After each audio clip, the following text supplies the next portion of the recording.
ছোৱালী বা ছাত্ৰীয়ে একাদশ মান শ্ৰেণীত নামভৰ্তি কৰিব।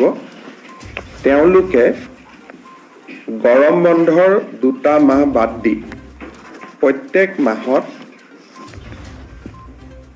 তেওঁলোকৰ উচ্চতৰ মাধ্যমিক শিক্ষা শেষ নোহোৱা পৰ্যন্ত প্ৰত্যেক মাহত 1000কৈ টকা চৰকাৰৰ পৰা লাভ কৰিব। অৰ্থাৎ হায়াৰ ছেকেণ্ডেৰী ফাৰ্ষ্ট ইয়াৰত এইবাৰ যিসকল ছোৱালীয়ে নামভৰ্তি কৰিছে তেওঁলোকে হায়াৰ ছেকেণ্ডেৰী পৰীক্ষা বা পাঠ্যক্ৰম সম্পূৰ্ণ কমপ্লিট নকৰালৈ 1000 টকা চৰকাৰৰ পৰা প্ৰতি মাহত তেওঁলোকে পাব আৰু এই পুঁজিটো প্ৰত্যেক মাহৰ 11 তাৰিখে তেওঁলোকৰ বেংক একাউণ্টত চৰকাৰে পঠিয়াই দিব। যিসকলে 3 বছৰীয়া এতিয়া 4 বছৰীয়াও হৈছে, যিসকলে 3 বছৰীয়া বা 4 বছৰীয়া ডিগ্ৰী পাঠ্যক্ৰম, আগতে গ্ৰেজুৱেশ্যনটো 3 ইয়াৰ গ্ৰেজুৱেশ্যন আছিল, আজিকালি গ্ৰেজুৱেশ্যনটো 4 ইয়াৰো বিভিন্ন ইউনিভাৰ্চিটিয়ে কৰিছে। যিসকলে 4 বছৰ বা 3 বছৰ গ্ৰেজুৱেশ্যন পাঠ্যক্ৰমত পঢ়িব হায়াৰ ছেকেণ্ডেৰী পাছ কৰি, প্ৰত্যেকগৰাকী ছোৱালীয়ে প্ৰথম বৰ্ষত নাম গ্ৰহণ কৰাৰ লগে লগে প্ৰত্যেক মাহত 12,1250 টকা চৰকাৰৰ পৰা লাভ কৰিব। আৰু যিসকলে ডিগ্ৰী পাছ কৰি এইবাৰ পোষ্ট গ্ৰেজুৱেটত নাম লগাব, পোষ্ট গ্ৰেজুৱেট বুলি কওঁতে আমি BEdক ইয়াত ধৰি লৈছোঁ, পোষ্ট গ্ৰেজুৱেট কাম BEdত নামভৰ্তি কৰিব, তেওঁলোকে প্ৰত্যেক মাহত চৰকাৰৰ পৰা 2500 টকা কৰি লাভ কৰিব, 2500 টকা। অৰ্থাৎ হায়াৰ ছেকেণ্ডেৰী পঢ়িলে 1000 টকা প্ৰত্যেক মাহত, ডিগ্ৰী পঢ়িলে 1250 টকা প্ৰত্যেক মাহত, আৰু গ্ৰেজুৱেশ্যন পঢ়িলে, গ্ৰেজুৱেশ্যন পাছ কৰি স্নাতকোত্তৰ পোষ্ট গ্ৰেজুৱেশ্যন পঢ়িলে মাহত 2500 টকা লাভ কৰিব। ইয়াত কেইটামান চৰ্ত আছে। প্ৰথম চৰ্তটো হ'ল যে যিখিনি ছোৱালীক আমি হায়াৰ ছেকেণ্ডেৰী পৰীক্ষাত ভাল ৰিজাল্ট কৰাৰ কাৰণে আমি স্কুটি দিওঁ, তেওঁলোকক আমি নিযুত মইনা আঁচনিত অন্তৰ্ভুক্ত কৰা নাই। কাৰণ স্কুটি এখনৰ দাম প্ৰায় 70,000 টকা হয়গৈ আৰু নিযুত মইনা আঁচনিত তেওঁলোকে আমাৰ বাকী ছোৱালীখিনিয়ে যদি 12,000 আমি যদি 12,500 কৰি 3 বছৰতো দিওঁ 36,000 হয়। কিন্তু ছোৱালীয়ে যদি কয় যে নহয় মোক স্কুটি নালাগে, মই নিযুত মইনাহে ল'ম, তেতিয়াহ'লে নিযুত মইনাও তেওঁ ল'ব পাৰিব। অৰ্থাৎ ছোৱালীজনীৰ ওপৰত ডিপেণ্ড কৰিব যে মই স্কুটিখন ল'ম নে মই নিযুত মইনা আঁচনিটো ল'ম। 2টা আঁচনি আমি একেলগে নিদিওঁ। তাৰপিছত আনটো বিষয় হ'ল যে এই আঁচনিখনৰ পৰা মন্ত্ৰী আৰু বিধায়কৰ ছোৱালীসকল এই আঁচনিৰ হিতাধিকাৰী হ'ব নোৱাৰিব।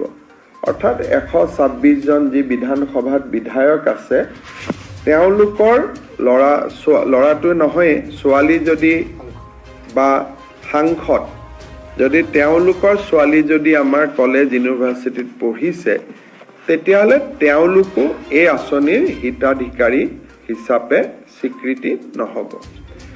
আৰু যোনে প্ৰাইভেট স্কুলত কলেজত ফিজ দি পঢ়ে, মই প্ৰাইভেট কলেজত নাম লগাইছোঁ, মই মাহত 10,000 টকা কলেজখনক ফিজে দিওঁ, ৰয়েল গ্ল'বেলত পঢ়িছোঁ, কাজিৰঙা ইউনিভাৰ্চিটিত পঢ়িছোঁ। প্ৰাইভেট ইউনিভাৰ্চিটি আৰু প্ৰাইভেট কলেজখিনিৰ ছাত্ৰ ছাত্ৰীয়ে বা ছাত্ৰীয়ে এই আঁচনিখনৰ হিতাধিকাৰী বুলি বিবেচিত নহ'ব। কিন্তু ভেঞ্চাৰ কলেজত যদি কোনোবাই পঢ়ে বা ভেঞ্চাৰ হায়াৰ ছেকেণ্ডেৰী স্কুলত পঢ়ে, ভেঞ্চাৰ জুনিয়ৰ কলেজত পঢ়ে, তেওঁলোক এই আঁচনিখনৰ হিতাধিকাৰী হ'ব। এই আঁচনিখনৰ হিতাধিকাৰী হ'বৰ বাবে আমি একোখনকৈ প্ৰপত্ৰ পূৰণ কৰিব লাগিব। জুলাই মাহত যিহেতু এডমিশ্যনৰ প্ৰচেছ চলি আছে, সম্পূৰ্ণ পোষ্ট গ্ৰেজুৱেশ্যন কমপ্লিট কৰিবৰ কাৰণে, এডমিশ্যন কমপ্লিট কৰিবৰ কাৰণে আগষ্ট মাহ পৰ্যন্ত যাবগৈ। কিন্তু আমি জুলাই মাহৰ পৰা এই এডমিশ্যনৰ প্ৰপত্ৰসমূহ আমি বিতৰণ কৰিম। একোখন এৱাৰনেছ মিটিং হ'ব আৰু কলেজ আৰু ইউনিভাৰ্চিটিত এৱাৰনেছ মিটিং কৰি, বিশেষকৈ নৱাগত আদৰণি সভা আদিত, যিহেতু এইটো ফৰ নিউ এডমিশ্যন হ'ব, গতিকে তেওঁলোকক যাতে আমি এৱাৰনেছ ক্ৰিয়েট কৰিব পাৰোঁ, তাৰ কাৰণে একোখন এৱাৰনেছ মিটিং হ'ব। এই গোটেই আঁচনিটো বাল্য বিবাহৰ বিৰুদ্ধে প্ৰস্তুত কৰা এখন আঁচনি। গতিকে বিবাহিতা ছাত্ৰী এই আঁচনিৰ বাবে হিতাধিকাৰী নহ'ব। কিন্তু পোষ্ট গ্ৰেজুৱেট পৰ্যায়ত বিবাহিতা ছোৱালীয়েও এই আঁচনিৰ সুবিধা ল'ব পাৰিব। কিন্তু হায়াৰ ছেকেণ্ডাৰী আৰু ডিগ্ৰী পৰ্যায়ত, যিহেতু আমাৰ গোটেই কথাটোৱে হ'ল যে ছোৱালীক যাতে দেউতাক মাকে সোনকালে বিয়া পাতি নিদিয়ে, গতিকে যিসকলে বিয়া কৰাব তেওঁলোকে বা বিবাহিতা ছাত্ৰী হ'ব, তেওঁলোকে এই আঁচনিখনৰ সুযোগ নাপাব।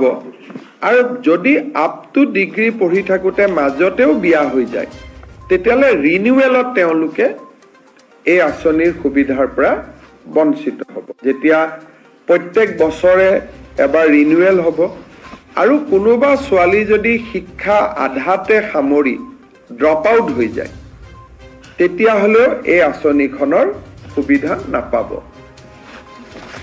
শেষত কোনোবা যদি ছোৱালী ৰেগিং, ইনডিচিপ্লিন, ইৰেগুলাৰ এটেণ্ডেন্ট এনেকুৱা যদি কলেজৰ অধ্যক্ষই ভাবে যে এই ছোৱালীজনী কলেজত নিয়মীয়াকৈ নাহে, ড্ৰপ আউট হয়, পৰীক্ষাত তেওঁলোকে হায়াৰ ছেকেণ্ডেৰী ফাৰ্ষ্ট ইয়াৰৰ পৰা ছেকেণ্ড ইয়াৰ প্ৰমোশ্যন নাপালে, বা ডিগ্ৰী ফাৰ্ষ্ট ইয়াৰৰ পৰা ডিগ্ৰী ছেকেণ্ড ইয়াৰ প্ৰমোশ্যন নাপালে, তেতিয়াও ৰিনিউৱেলৰ সময়ত এই আঁচনিখনৰ পৰা তেওঁলোক বঞ্চিত হ'ব।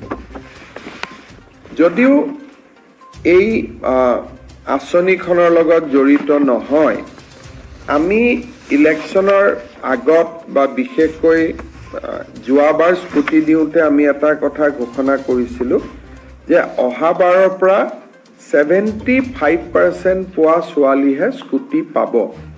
কিন্তু এডুকেশ্যন ডিপাৰ্টমেণ্টে অধিসূচনাখন নোলোৱাৰ কাৰণে এইবাৰ আমি 60% পোৱা ছোৱালীকো আমি স্কুটি দিম। অহাবাৰৰ পৰা নিদিওঁ, তেতিয়ালৈকে আমি এডভাৰটাইজ আদি বা অধিসূচনা আমি প্ৰকাশ কৰিম।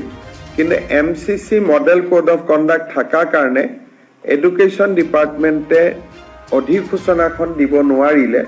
সেইকাৰণে বহুতে হয়তো ক'ব পাৰে যে আমাৰ লগততো গভৰ্ণমেণ্ট অৰ্ডাৰ নাই, গতিকে মন বেয়া হ'ব পাৰে।